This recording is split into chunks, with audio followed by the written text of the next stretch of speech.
Hello, everyone. Today, this is Machine Learning 201. So what we're going to do, and by we, I mean myself and Aliaa Atwi. Does everybody know Aliaa? Aliaa works for HealthShare Development and taught machine learning at MIT, unlike me, who's taught machine learning only in 2H, 2I. So I'm going to do a little bit of reminder of last time, and then we're going to go into the neural network. Basically, that's the main theme of this session. So who wants to walk me through what I taught you last time? Does anybody remember anything? Ensemble solutions where you combine different discriminators into a combined one? Yes, that's a good one. Yes. Ensemble methods, where you have kind of different machine learning algorithms and you combine them together, and you get a better answer even. Anybody else remember anything? Yes? Random forest and decision trees were particularly effective. Very good. Random forest and decision trees. And I won't remind you of that one, but that's a really excellent approach to deal with nonlinear data, which neural networks are another approach. All right, I'm going to remind you of what I went through in this beginning part. But first, I'm going to throw out the challenge that we'll solve in this hour, which is how to write a program that recognizes handwritten digits. Okay? And the difference between traditional programming, where you're sort of writing a bunch of if-then statements to figure out things, and machine learning. So who knows how to write a program that would identify handwritten digits using traditional methods? I can tell you that I have no idea how I would approach this problem. You know, this to me would be a very hard program to write. You know, looking for lines or round things, you know, how many round things are in this picture, how many lines, how many are vertical, how many are horizontal. I could just imagine spending half a year trying to write this program. Okay? We'll see machine learning will not take us half a year.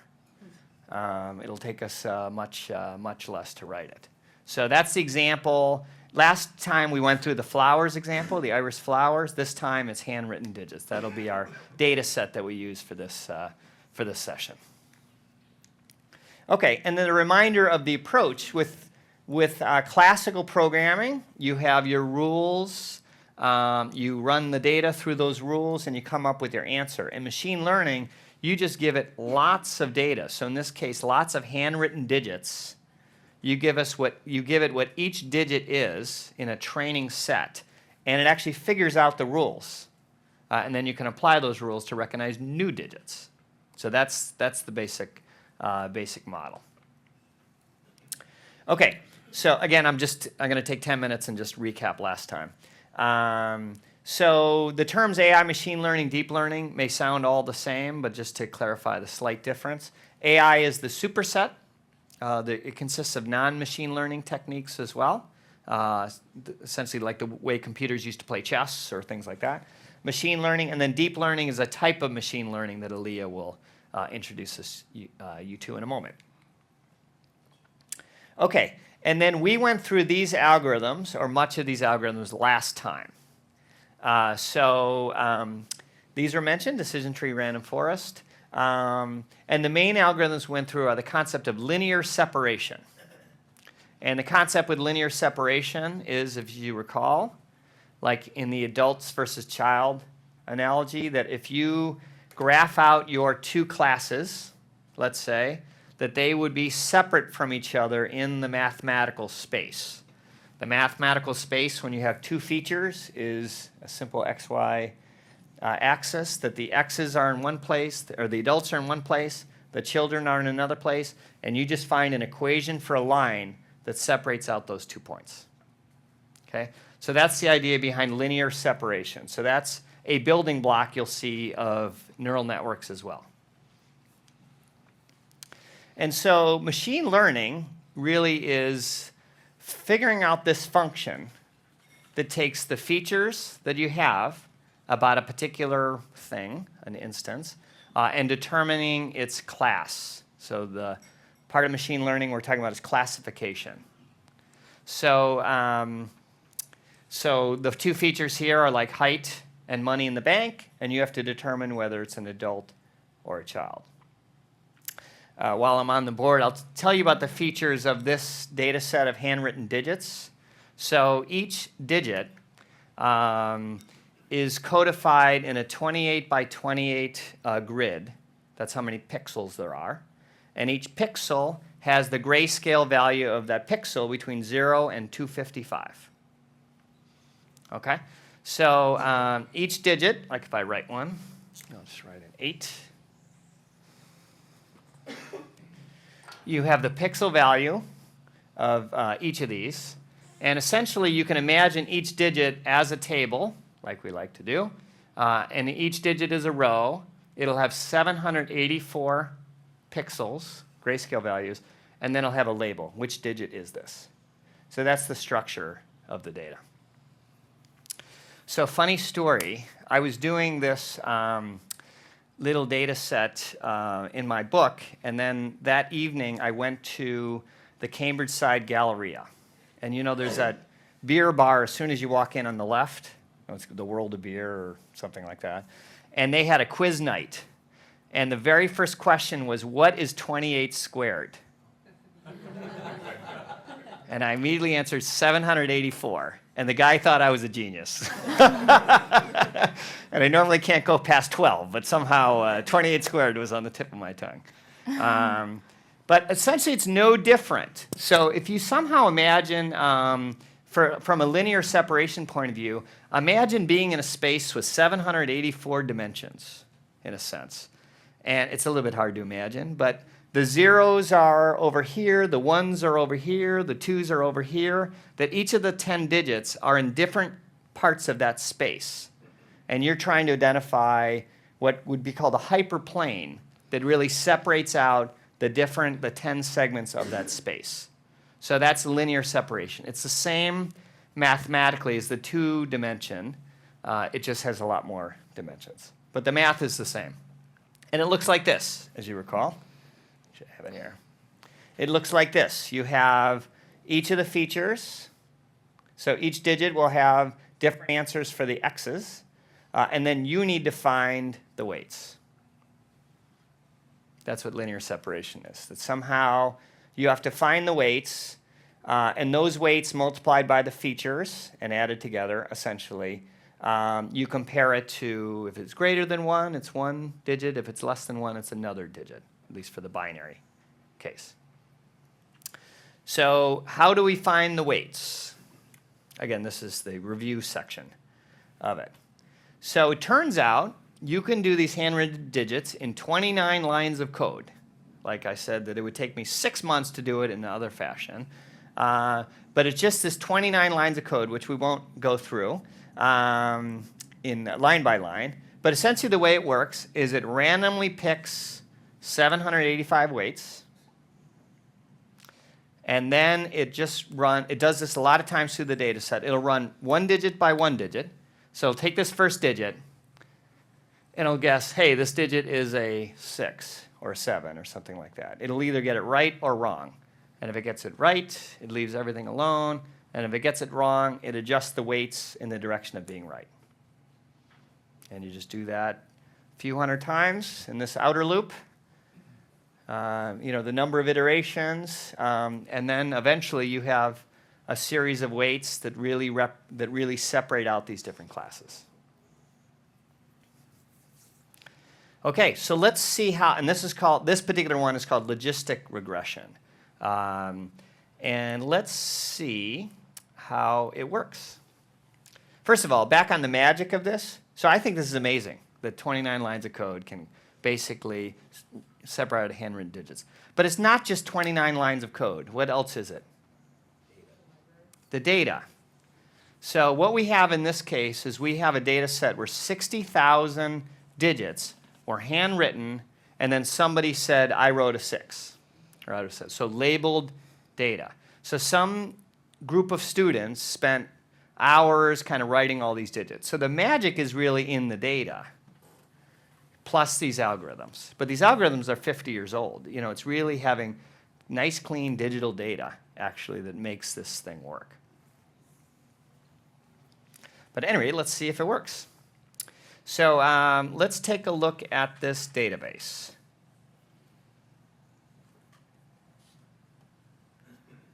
Oh, it started training.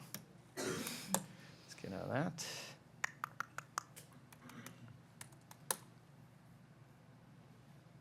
Maybe that's why my PC was acting up.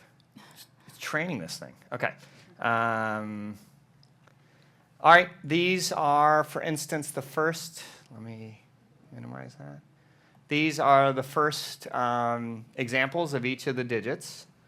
And then there's variety, of course. So this is the first 25 sevens in the data set. So even if you were to write a program, you'll suddenly remember, oh, people write 7 slightly differently.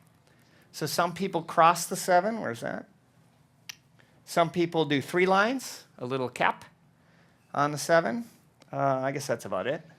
So there's a few different ways of doing that, and that's true of many other numbers. Okay? And some people write their 7s very poorly, just like 1s, as it turns out.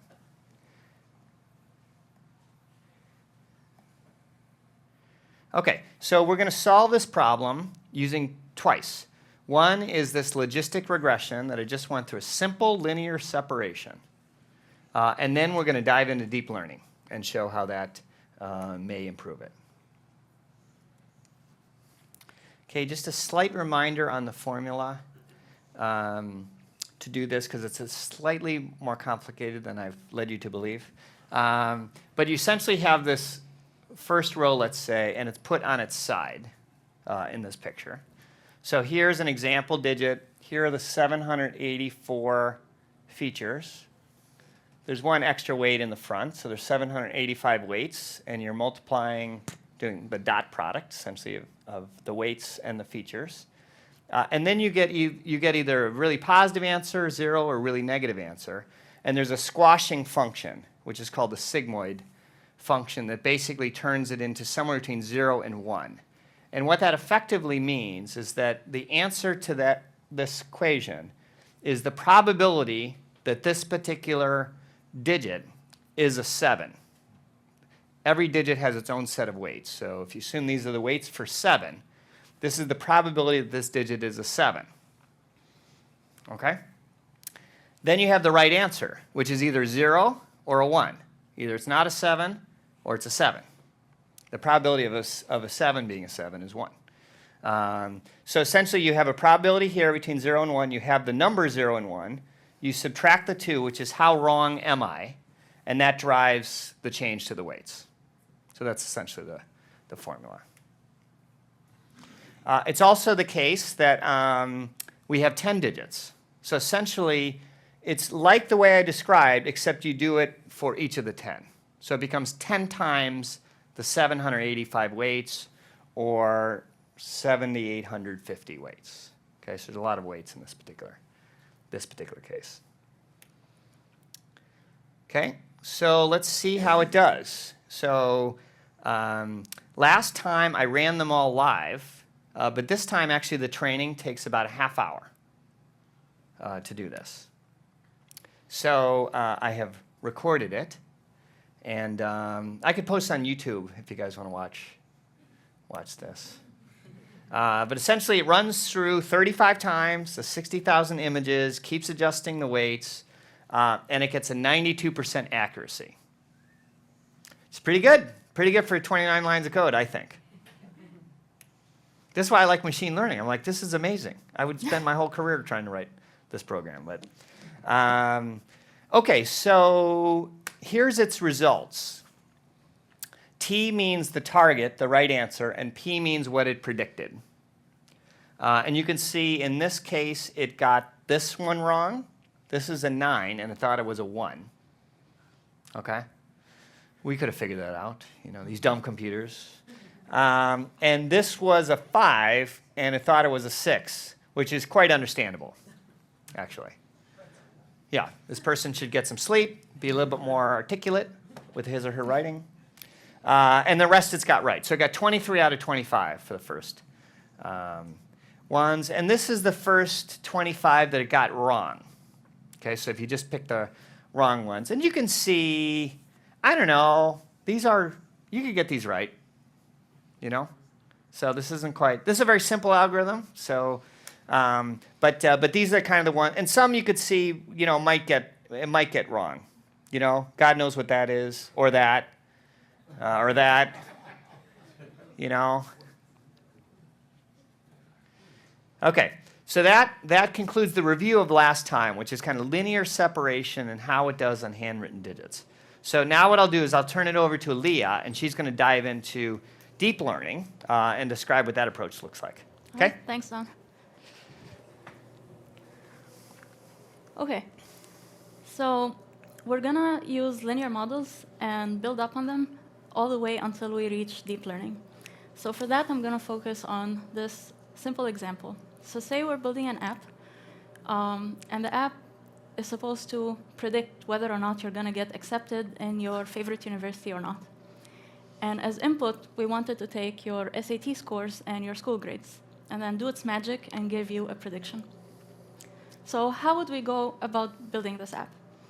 We would probably go to last year's results, so last year's applicants, get all their data, what were their scores, what were their school grades, and what was their outcome.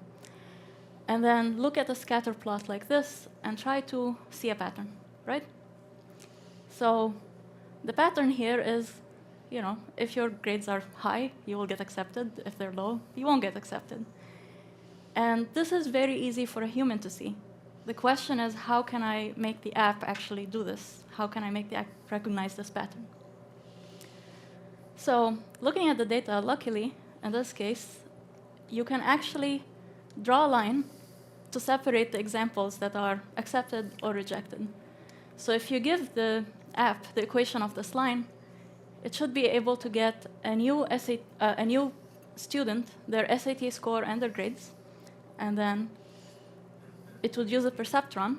So it would sum up, take a weighted sum of their SAT score and the grades, and if that sum is positive, i.e. if the point lies above the line, it will predict that, okay, this student's likely to get accepted.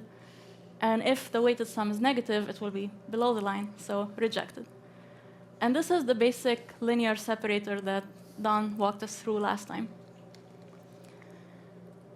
So it turns out that even though this looks simple, it's very similar to how the brain works. So when the neurons in your brain, they just take input signals from dendrites and then do some processing on them. And then based on that, they decide whether to fire or not through the axon. And if you want your app to be more sophisticated, so instead of saying, yes, definitely you'll get accepted or definitely you'll get rejected, maybe you want the app to output a likelihood of your acceptance or rejection instead. In that case, we can still use the linear separation. We just, instead of having a 1-0 output, after we take the weighted sum of your SAT scores and your school grades, instead of just outputting yes or no, we will enter that weighted sum in the sigmoid function that Don just talked to us about. And the sigmoid function, no matter what the input is, if it's minus 15, plus 300, whatever the input, it will squash it and produce an output that's between 0 and 1. So it can be interpreted as a probability. And so if you look here, all these points that are accepted will get a likelihood that's over 0.5, and all the points that get rejected will get less than 0.5, and then things that are on the boundary will get a likelihood of 0.5. And this is logistic regression. Now, in reality, we might not be so fortunate that we can just drop a line between our data and get it separated perfectly. In reality, maybe no matter how high your SAT score, if your school grades are low, you just won't get accepted. So in that case, a linear model will not perfectly separate this data. And I guess the question is, can we find a nonlinear model to separate the data? Now, we've seen many ways of doing this before in Don's previous session with trees and all the other stuff. But now we're interested in a specific question. Can we use linear models as basic building blocks and use them to produce a nonlinear model? And the answer is actually a yes. And we'll see how. So basically, I'm saying, if I have this linear model with this separation that's linear and this one, would I be able to do some magic, combine them, and produce a nonlinear region? So let's try to do that. So say I have two linear models that each make their own attempt at predicting whether a student will get accepted or not and what their likelihood of acceptance is. And say we focus on this one student. Model 1 says the student has a 0.7 chance of being accepted. Model 2, which is also linear, says that the student has a 0.8 chance of getting accepted.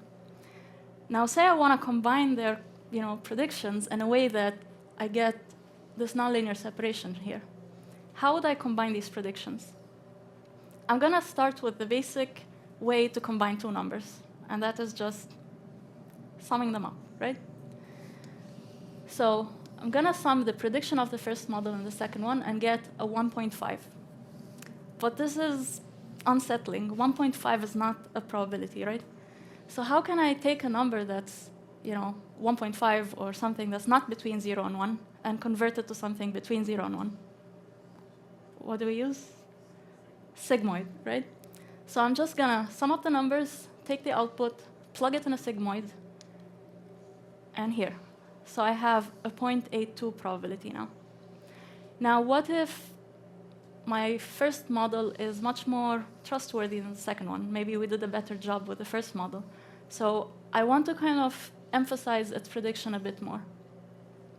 So instead of a linear sum, what can we do? Take a weighted sum, exactly. So I'm going to multiply the first prediction by 7, the second one by 5. Heck, I might even subtract the 6. Take just a linear combination, and then I have 2.9 as a prediction. Again, that's not a probability. And again, we use a sigmoid and get a 0.95. Now, it turns out that if we do this procedure for all the points and look at the points that have a 0.5 probability, like the uncertain ones, the boundary, that boundary will actually look like this nonlinear boundary over here. So it seems like we actually have a way to take two linear models, combine their predictions, and get a nonlinear separation as a result. And what we did here is basically we took the first perceptron and the second perceptron and got a weighted sum of their results, squashed it in a sigmoid, and that's what we actually implemented. So it's the same as stacking your perceptrons. So we used a third output perceptron to process the input of the two and produce its own prediction. And we don't have to stop at just combining two models. Yes, Ariel? I'm curious why you decided to add a fixed weight by -6. Because the general equation of a line is, it has a bias term, which is just a constant. And so this is the most general way to do it. So you were looking at the data and seeing it needs to be shifted. You just said, look, an example of that stuff. Yes, so right now I'm assuming these models are given and that I know all the weights, but in reality, we need to train these models to fit our examples properly. And so in the training process, it might end up that the best way to fit the model is to choose, say, the number 6 to subtract here. Yeah. That is actually one of the weights. So in the training process, it's going to train all those coefficients and that weight at the end. So I understand computation is much better when I add and when I do linear things. If I had it in my mind to take those two graphs, which were both showing a probability across the same distribution, in my mind I probably would have multiplied them. Right, that would have been my intuitive answer, would be to take the 0.7 and the 0.8 and probably multiply, and that would have been the distribution I looked for. But we don't see that very much. Is that simply because of the need for computational simplicity, and does that in fact, and we find out that when we do it a million times, it doesn't matter? Is that where we're going? Yes, so basically we want to repeat the same process multiple times. And so since so far we've been taking linear combinations, we want to continue doing that recursively to build bigger networks. If we change what we do at each step, then it won't build up very easily into bigger things. Don, do you have? That's okay, yeah. Yeah. Yes. I also think in this case, since you're multiplying a bunch of probabilities, as you try to get more layers, all of your probabilities will be zero. Well, again, normalized. Yeah, but Yeah, multiplication will squash numbers to zero, and yeah. but hey, you added factors, I can add factors. Maybe we'll invent our own network. Okay, so in the previous example, we just combined the predictions of 2 models, right? But there is nothing stopping us from combining the predictions of, say, 3 models and then getting this more nonlinear region, so this triangular separation over here.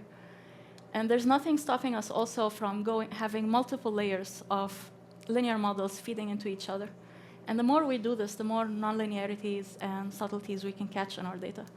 So when we have multiple layers like that, that's, I guess, what we call a deep neural network.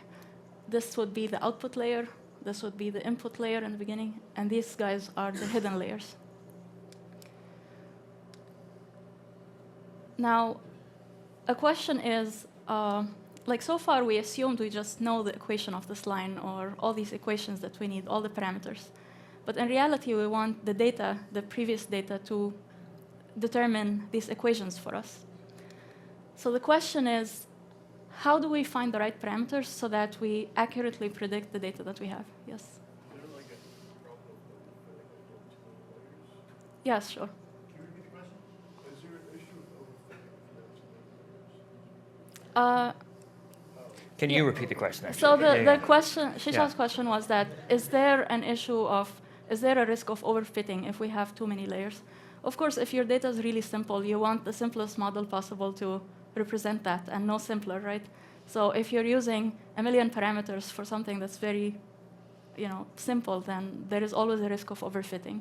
So the usual things we have to watch out for in any machine learning algorithm, we still have to watch out for here. So the training, yes. Sorry. Anytime you do successful approximations, you can always get into the wrong well, right? You're trying to get to on this side of the curve, but it turns out that you slip and you find out and you're on the other side. If you're trying to do a square root, you'll sometimes wind up with an answer that's not near where you were. And I imagine that when you do this with so many of these, you can have that happen very often. Does this self-correct in general? Or is the No, we have to. Go ahead and repeat the question.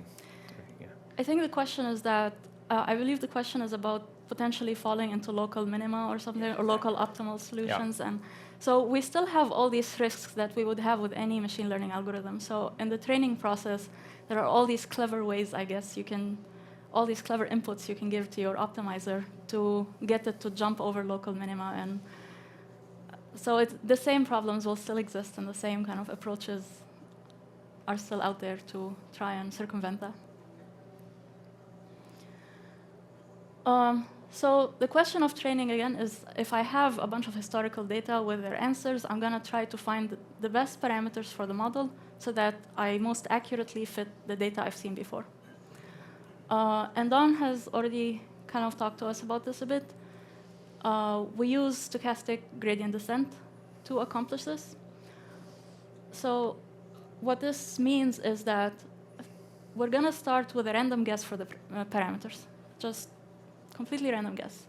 And then we're going to see how well we're doing. So if I just guess a line, how well is it actually separating my acceptances and rejections?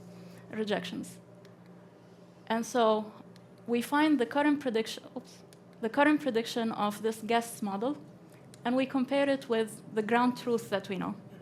So for a given student, say we know that this student definitely got accepted, but the model is predicting a 0.1 likelihood of them being accepted. Clearly, there is an issue there. Alternatively, maybe the model is predicting that with probability 1, they're getting accepted. In that case, we can just, we're fine. The model is doing well. But if there is a discrepancy, we're going to calculate the difference between the model's prediction and the ground truth. And then we're going to try to tweak the parameters to minimize this error.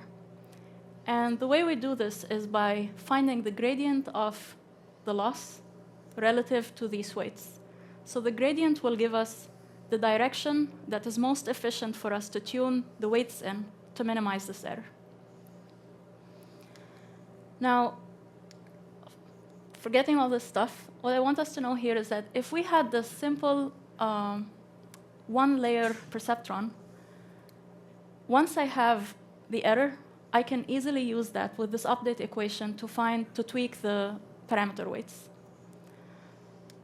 Now the question becomes, what happens if I have multiple layers?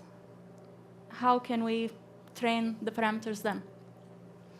So let's go back to what we know from the single layer case. So we know how to update the parameters for this last layer, right? So I can plug in the examples, get the prediction, see how far they are from the ground truth, and then use the equation from the previous slide to update the weights over here. The question is, how do I update the previous layers? So what we're going to do is we'll take the overall error of the network and try to attribute how much of it is caused by each of these nodes. So I'm going to assign blame. This guy contributed most of the error, and these two maybe contributed less. And we do this by taking this error term and propagating backwards in the network, like passing it almost as an input from the end of the network backwards. So this will give me that this hidden node contributed this much of the error, this hidden node contributed that much, and so on. And then once we have that, we're back at the single layer case. So I can forget the output, which we already took care of, and then use the equation from the previous slide to calculate the weight updates at this layer. And we can keep continuing this process. If we had more and more layers, we can just keep going recursively. Now, luckily, we don't actually, in real life, have to worry too much about the tedious implementation of this. In practice, we can just use a package. Sure. So Keras, TensorFlow, I don't know, PyTorch, all these things we've heard of, they take care of the nitty-gritty of backpropagation for us. So usually all we have to specify is the model architecture, how many layers we want, how many nodes in each layer we want, and then we feed all the training data, and then it does its magic and does the training for us. So now I'm going to hand it back to Don to tell us how neural networks work for the handwritten digit recognition. Yeah.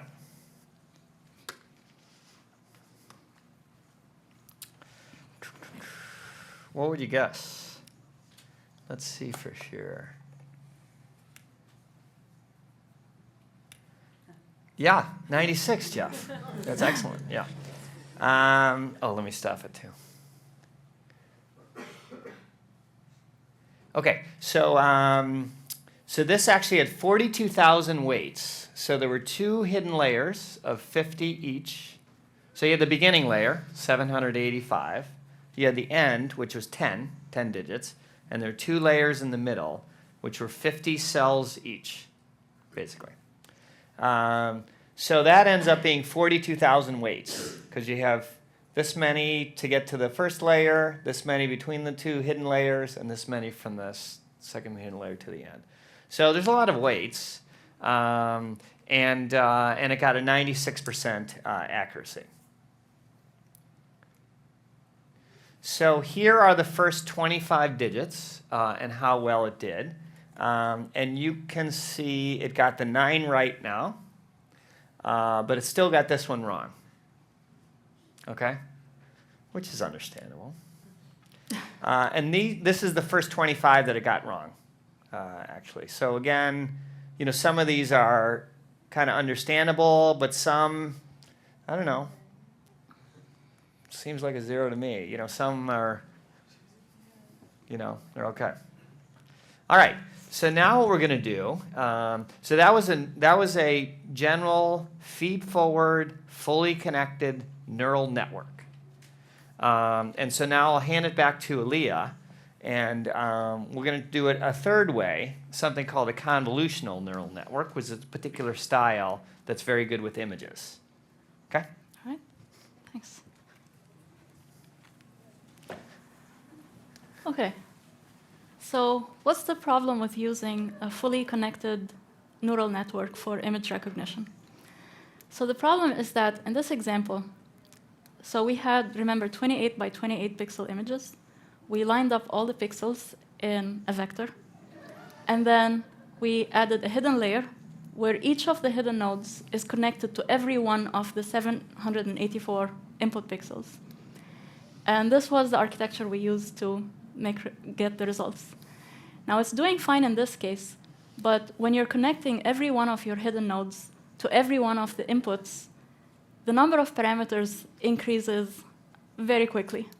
So for example, for a 28 by 28 image, i.e. 784 input nodes, if I add 2 layers, 2 hidden layers, each one of them having, say, 500 nodes or something, ultimately, I would have over 500,000 parameters that I need to train.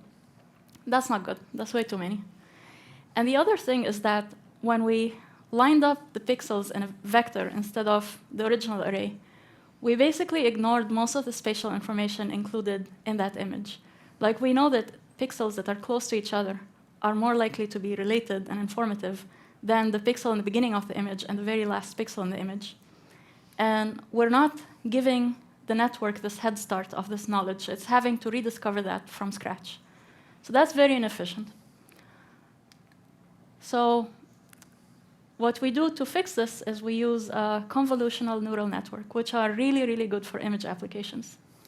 So the idea here is that instead of connecting every hidden node to every pixel of the image and making it responsible for understanding the whole image, we let every hidden node focus on only one portion of the image. So it's only responsible for understanding its own designated region. So that dramatically decreases the number of parameters you have to learn. And then the other thing we can think of is, say, this node is responsible for checking if I have an eye in this portion of the image.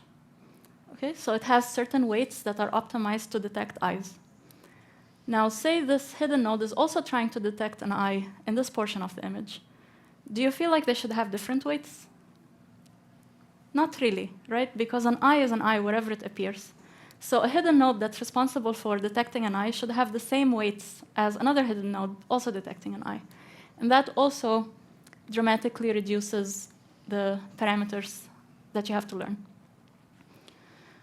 So for example, this is a 7 as input, and see, we're giving the input as an array, not a vector. So we're not losing any spatial information. In the hidden layer, this node is responsible, say, for finding, I don't know, horizontal edges in this portion of the image. And the second node is also looking for horizontal edges with the same weights in this portion of the image, and so on. Now, all of these nodes are looking for the same thing, the horizontal edge, just in different regions. We call them a feature map. So a feature map is just a set of nodes looking for one feature everywhere in the image. Now, we can have another feature map for, say, vertical edges, another feature map for circles, and so on. And then we combine their intermediate predictions, I guess, combine all of these, and I'm abstracting so much here, to say, oh, this is a 7. Now, one thing I want to emphasize is that we actually don't tell the feature map what feature to look for. So I would not tell this hidden layer to look for a horizontal edge or a vertical edge. The optimal features to look for emerge naturally in the training process. So all you specify for the network is how many layers, how many nodes. And then as you train it on loads and loads of data, by itself it discovers that, oh, it's very informative if I look for this kind of edge here.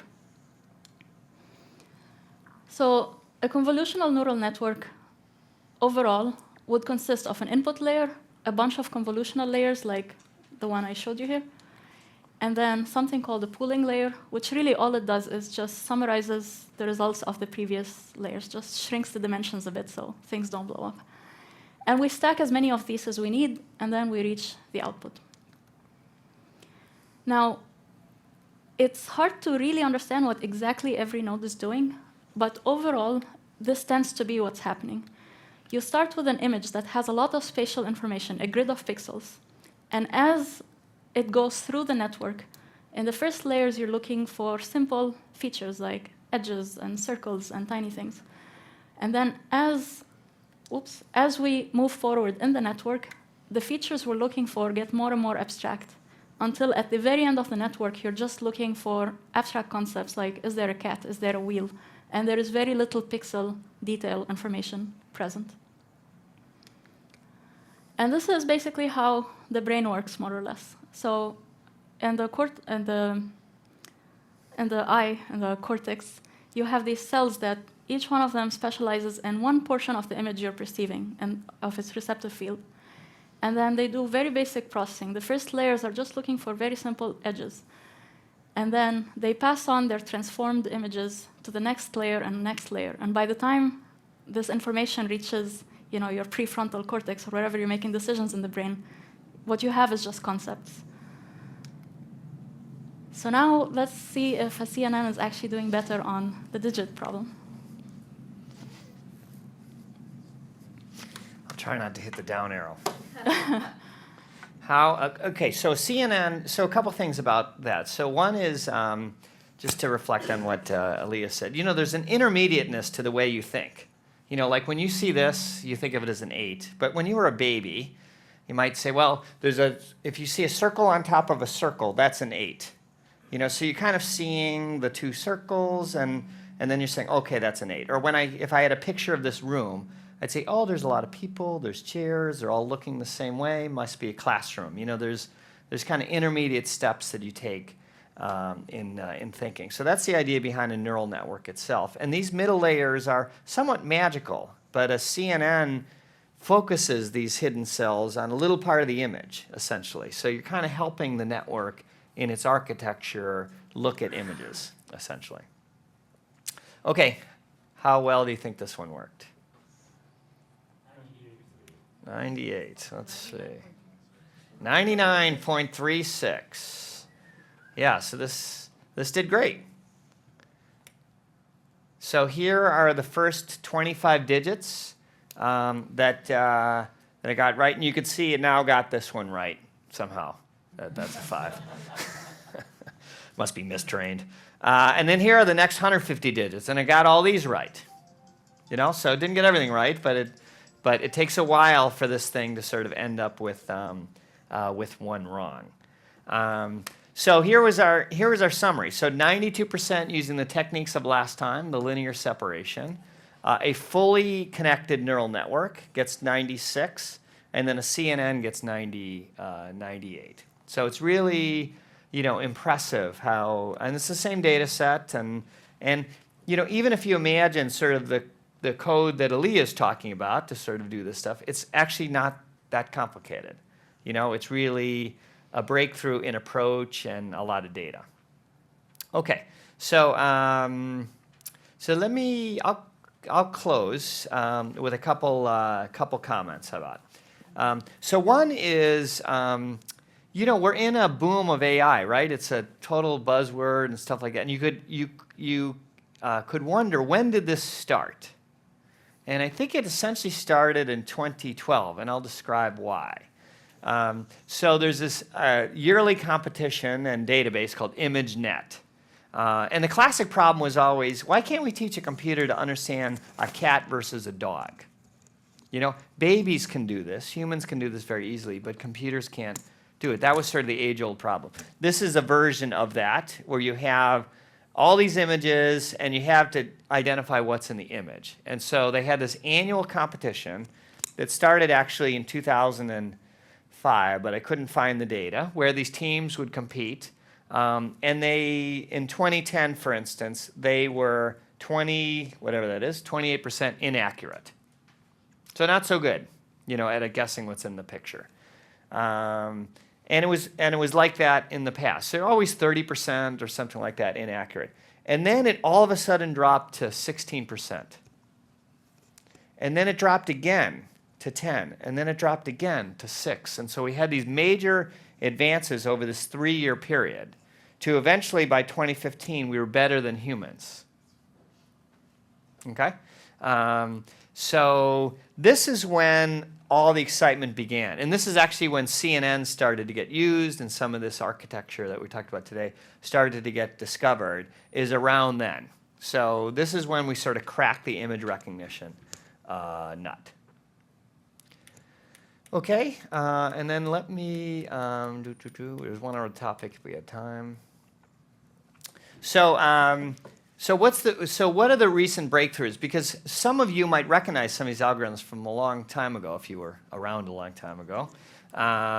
So the recent breakthroughs are really data. So let's just say images. Now we have labeled images. 50 years ago, we didn't have all these digitized images that said, hey, this is a picture of me in the Eiffel Tower. Now we have images galore on Google and Facebook and everywhere else that can be labeled. The second thing is, when you're training millions of weights if you imagine what these programs do, they do a lot of matrix math. And so we have CPUs that are built to do matrix math now. And so if you have and that's all they do, essentially. So if you have the right CPU, matrix math can also be heavily parallelized, work on these different parts of the matrix and summarize. So there's CPUs that are very good at deep learning, and so it's conceivable to train millions of weights in a half hour kind of thing. And then new algorithms like the CNN approach. There's one, maybe we'll have a machine learning 301 someday, backpropagation, transfer learning. There's some approaches that we've come up with. Okay, so to summarize what we covered today is classification is really the type of machine learning we've talked about, which is you have features and you're trying to figure out a function that determines the class. Linear separation was last time, and then these two neural networks we did this time. And I'll just show you I like doing topical news. This was from my Twitter feed this morning. And I sort of like this thing. It says, this guy, whoever he is, Amazon learns from every click. And healthcare only analyze a % of data over a long period of time. Like, we certainly don't learn from every patient encounter, every lab test, everything that happens to a patient. We do very little learning in healthcare, if you really think about what happens, other than personal learning. Like if you're a doctor or surgeon, or you try something and it seems to work, then you learn. Or we do clinical trials. There's that kind of learning. But this kind of learning that Amazon does, where every click, every purchase, every kind of interaction, these kind of companies are learning from, collecting that data and learning from it. So there's an enormous potential in healthcare to sort of apply this and make the whole system better. And you could argue we haven't even scratched the surface, really. All right, so that's it. Any final questions, comments? Yes. Yes. Yes. Great. Can I have you take that? Since you're, the question is what is InterSystems doing around machine learning as a company point of view? And Jeff is kind of leading this charge, so. Fabulous Yeah. question. What are we doing? What's the opportunity for us? Right. I will say, first of all, I did a lunch and learn about this, which you can watch. And as I say, posted this evil master plan, which goes in phases. And phase one is to focus on InterSystems Iris and learn and validate the value prop to help our customers and partners incorporate machine learning in their applications and improve the product. So we have things currently in the product we can market. We have a whopping now up to 7 customers that are doing this, and about 5 partners that are focused on that. In HealthShare, there's a lot of opportunity for embedding the results of machine learning into clinical applications. And there are also ways, so for example, the area that Aliaa is working in, which is, I think of it as entity resolution, is a classic thing that traditionally has been done by rules and has transitioned to machine learning. In track care, there's places for embedding analytic applications. Those areas right now are, I'll say, placeholders for exploration. There's no active development focused on them. They're just like, let's let this bubble, see what ideas come from taking a lot of smart people and exposing them, because you'll come up with some great ideas, some of which are actionable now. And then we iterate. Does that help you? So the core of InterSystems Iris' capabilities to help with machine learning are plumbing. Yeah, I mean, and the plumbing is really the best, easiest to explain loop is that we have a high-speed parallel Spark connector in our sharded architecture so that you can feed data extremely quickly into Sparkland, which is where most of the popular stacks run in parallel and is available in almost any fabric. And then we can export a PMML model, the predictive model markup language, And that becomes a class in Iris that you can apply on an ongoing basis. So the talk that I did at Summit about this divided into 3 parts: data wrangling, modeling, and then operationalizing that model. And there's plays for all 3 in InterSystems Iris, but it's still early days. And you could think of us as having 2 different kinds of businesses. So one is a platform business, which is data platforms, and to some extent HealthShare at times. And that's to enable others to build great things and take advantage of machine learning, but have us be super helpful, aggregating data, Spark layer, things like that.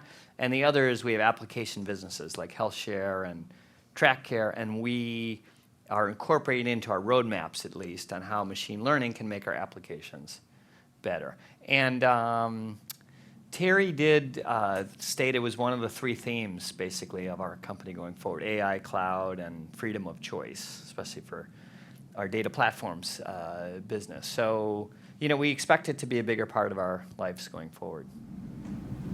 Do something? I think two answers was commenting.